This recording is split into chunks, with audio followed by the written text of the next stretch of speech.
জয় মা তারা। বন্ধুরা, আজ আমরা এমন এক স্থানের কথা বলবো যেখানে মায়ের কৃপা আর অলৌকিক শক্তি যুগ যুগ ধরে অনুভূত হয়েছে। যেখানে সাধক বামাখ্যাপা মা তারার কোলে বসে তপস্যা করেছেন, যেখানে মৃতকে জীবিত করা সম্ভব হয়েছে মায়ের আশীর্বাদে। হ্যাঁ বন্ধুরা, আজ আমরা কথা বলবো তারাপীঠ মন্দির নিয়ে, ভারতের অন্যতম বিখ্যাত শক্তিপীঠ, যেখানে প্রতিদিন ঘটে অলৌকিক সব ঘটনা। তারাপীঠ মন্দির পশ্চিমবঙ্গের বীরভূম জেলার রানীগঞ্জ থেকে প্রায় 6 কিলোমিটার দূরে অবস্থিত। এটি এক প্রাচীন তান্ত্রিক সাধনাক্ষেত্র, যা শুধুমাত্র একটি ধর্মীয় স্থান নয়, বরং এক অলৌকিক শক্তির কেন্দ্র। তারা শব্দের অর্থ হল যিনি উদ্ধার করেন, আর পীঠ মানে পবিত্র স্থান। অর্থাৎ তারাপীঠ মানে সেই স্থান যেখানে দেবী তারার পূজা হয়, যিনি জীবজগৎকে অন্ধকার ও ভয় থেকে উদ্ধার করেন। এই স্থানটি একদিকে যেমন শাক্ত সাধকদের জন্য এক মহাতীর্থ, তেমনি সাধারণ ভক্তদের জন্য এক বিশ্বাসের প্রতীক। তারাপীঠের সঙ্গে জড়িয়ে আছে মহাশক্তি সতীর দেহখণ্ডের এক বিস্ময়কর কাহিনী। শক্তিপীঠ পুরাণ অনুযায়ী, সতী দেবী যখন স্বামী ভগবান শিবের অপমান সহ্য করতে না পেরে দেহত্যাগ করেন, তখন শিব শোকগ্রস্ত হয়ে তার দেহ কাঁধে নিয়ে তাণ্ডব নৃত্যে মগ্ন হন। তখন মহাবিশ্ব বিপন্ন হয়ে পড়ে। দেবতারা ভগবান বিষ্ণুর কাছে প্রার্থনা করেন, এবং বিষ্ণু তার সুদর্শন চক্র দিয়ে সতী দেবীর দেহ 51 টুকরো করে দেন। এই 51 টুকরো পতিত হয় ভারতবর্ষের নানা স্থানে, এবং প্রতিটি স্থানই পরিণত হয় এক এক শক্তিপীঠে। পুরাণ মতে, সতীর তৃতীয় নয়ন, তৃতীয় চক্ষু এখানে পতিত হয়েছিল।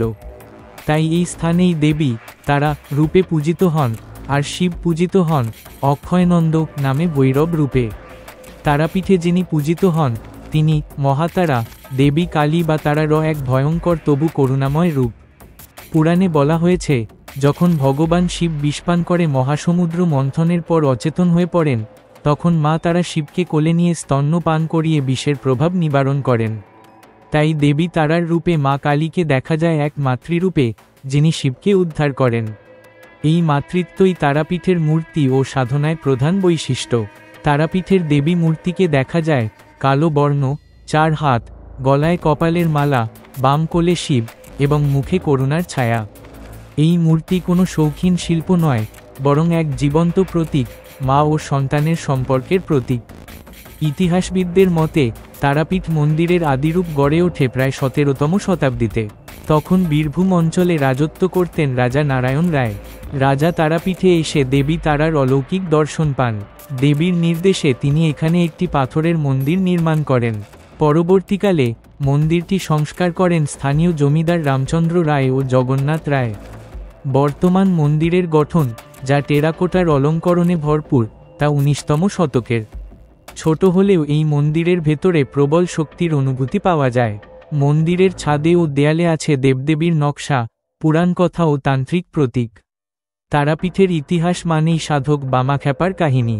বামা শব্দের অর্থ বামন বা ছোটখাটো, আর খ্যাপা মানে পাগল, কিন্তু তিনি ছিলেন দেবী মাতার প্রেমে পাগল এক মহাযোগী। বামাখ্যাপা জন্মেছিলেন 1837 সালে বীরভূম জেলার আতল গ্রামে।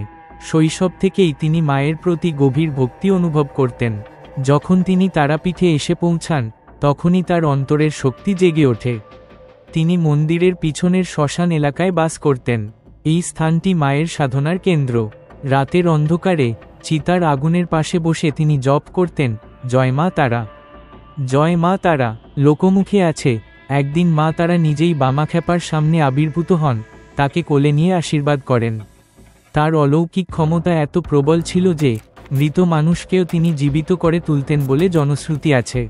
একবার এক মহিলার সন্তান মারা যায়, মা তারা নামে বামাখ্যাপা প্রার্থনা করে সেই শিশুকে জীবিত করে তোলেন, এবং এই ঘটনার সাক্ষী ছিল শত শত মানুষ। তারাপীঠের শ্মশান হলো এক রহস্যময় স্থান। এখানে মৃত্যুর ভয় নেই, আছে মুক্তির অনুভূতি। ভগবতী তারা এখানে পূজিত হন শ্মশানতারা রূপে, যিনি মৃত্যুর মধ্যে জীবনের বীজ বহন করেন। রাত্রিবেলা শ্মশানের নীরবতা ভেদ করে শোনা যায় মন্ত্রপাঠ, ঢোলের শব্দ, এবং কখনো আবার ধূপ ধুনোর ঘ্রাণে ভেসে ওঠে এক অনন্য আধ্যাত্মিক পরিবেশ।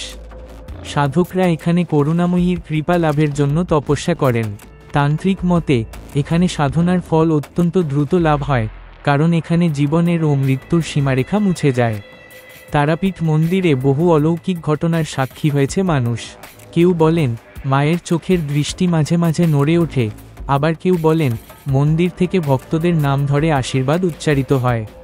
রাতের সময় মন্দির থেকে নীল আলো বের হতে দেখা যায়, যা ভক্তরা মায়ের দৃষ্টি বলে মনে করেন। একজন ভক্ত বলেছিলেন, আমি তারাপীঠে গিয়েছিলাম আমার জীবনের সবচেয়ে বড় সমস্যা নিয়ে। রাত্রে শ্মশানের পাশে বসে প্রার্থনা করলাম। পরদিন সকালে আমার সমস্যার সমাধান নিজে থেকেই ঘটে গেল। এমন হাজারো গল্প আছে যা বিজ্ঞান দিয়ে ব্যাখ্যা করা যায় না, কিন্তু বিশ্বাসে সত্য বলে মনে হয়। প্রতিদিন সকালে মন্দির খোলা হয় ভোরের আজানার মতো সূর্যোদয়ের আগে। ভক্তরা জয় মা তারা ধ্বনি দিয়ে মন্দিরে প্রবেশ করেন। প্রথমে ঘটে মঙ্গল আরতি, এরপর ভোগ আরতি ও সন্ধ্যা আরতি। মায়ের ভোগে থাকে ছানার সন্দেশ, ফল, মিষ্টান্ন আর তিলের লাড্ডু। বিশেষ দিনে যেমন অমাবস্যা, কালী পূজা বা দোল পূর্ণিমায় হাজার হাজার ভক্ত একত্রিত হন। তান্ত্রিক সাধনার জন্য অমাবস্যা রাত্রি বিশেষভাবে পবিত্র ধরা হয়। তারাপীঠে গেলে প্রথমেই চোখে পড়ে গঙ্গার মতো শান্ত এক পরিবেশ। মন্দিরের ঘণ্টাধ্বনি, ধূপের গন্ধ আর মায়ের প্রতিমার দিকে তাকালে মনে হয় তিনি যেন চেয়ে আছেন আপনার মন পড়ে নিতে। মন্দিরের পেছনের দিকে শ্মশান ও সাধনাস্থল, আর সামনেই ভক্তদের লাইন। ভেতরে প্রবেশ করলে এক মুহূর্তের জন্য মনে হয় না আপনি শুধু পাথরের মূর্তির সামনে দাঁড়িয়ে আছেন, মনে হয় যেন মা নিজেই তাকিয়ে আছেন। অনেক ভক্ত বলেন মায়ের কাছে যা চাওয়া যায় তা তিনি দেন, তবে এক শর্তে, মায়ের প্রতি নিঃস্বার্থ ভালোবাসা থাকতে হবে। তারাপীঠে সবচেয়ে বড় উৎসব হল কালী পূজা ও অমাবস্যা। এই দিনগুলোতে মন্দির আলোকিত হয়ে ওঠে হাজার প্রদীপে। রাত্রি জেগে থাকে ভক্তরা, শোনা যায় শাক্ত মন্ত্র, ঢাকের তালে তান্ত্রিক সাধনার আয়োজন। এছাড়াও রথযাত্রা, দোল পূর্ণিমা, দুর্গাপূজা ও শিবরাত্রিতেও এখানে বিশাল ভিড় হয়। মেলায় বিক্রি হয় পিতলের মা তারার প্রতিমা, মন্ত্র বলে সিদ্ধ করা পাথর, চন্দন এবং পবিত্র শ্মশানের ধুলো। আজকের দিনে তারাপীঠ কেবল একটি তীর্থস্থান নয়, বরং পশ্চিমবঙ্গের অন্যতম পর্যটন কেন্দ্র। সরকারের উদ্যোগে এখানে গেস্ট হাউস, আশ্রম ও দাতব্য হাসপাতাল গড়ে উঠেছে। বামাখ্যাপার আশ্রমে আজও প্রতিদিন ভক্তদের ভিড় লেগে থাকে। বামাখ্যাপার মূর্তি আজও তার সাধনাস্থলে বসে আছে, যেন তিনি এখনও ধ্যান করছেন মায়ের চরণে। ভক্তরা আজও তাকে জীবন্ত গুরু বলে মানেন। তারাপীঠ আমাদের শেখায়, ভয় নয়, ভালোবাসা দিয়ে ঈশ্বরকে উপলব্ধি করা যায়। মা তারা হলেন সেই মা যিনি মৃত্যুর মধ্যেও জীবন দেখান। তিনি করুণা, শক্তি ও জ্ঞানের প্রতীক। বামাখ্যাপা যেমন বলেছিলেন, মা তারা কেবল মন্দিরে নয়, তোমার হৃদয়ে রয়েছেন। তুমি শুধু চোখ বন্ধ করে তাকে ডাকো, মা নিজেই উত্তর দেবেন। যদি কখনো জীবনে ক্লান্তি আসে, বিশ্বাস হারিয়ে ফেলো, তাহলে একবার তারাপীঠে গিয়ে দেখো। শ্মশানের সেই আগুনের আলোয়, ধূপের ধোঁয়ায় এক মাতৃমূর্তি তোমার সব দুঃখ ধুয়ে দেবে। সেই মূর্তি কোনো মূর্তি নয়, সেই মা তারা, যিনি সব ভয় নাশ করেন, যিনি মৃত্যুর মধ্যেও জীবন দেন। জয় মা তারা। এই ভিডিওটি যদি আপনার ভালো লেগে থাকে তাহলে লাইক করুন, শেয়ার করুন এবং সাবস্ক্রাইব করুন আমাদের চ্যানেল ডিভাইন ভাইবস 108কে। কমেন্টে লিখুন আপনি কখনো তারাপীঠে গিয়েছেন কিনা এবং সেখানে কেমন অভিজ্ঞতা পেয়েছিলেন। জয় মা তারা।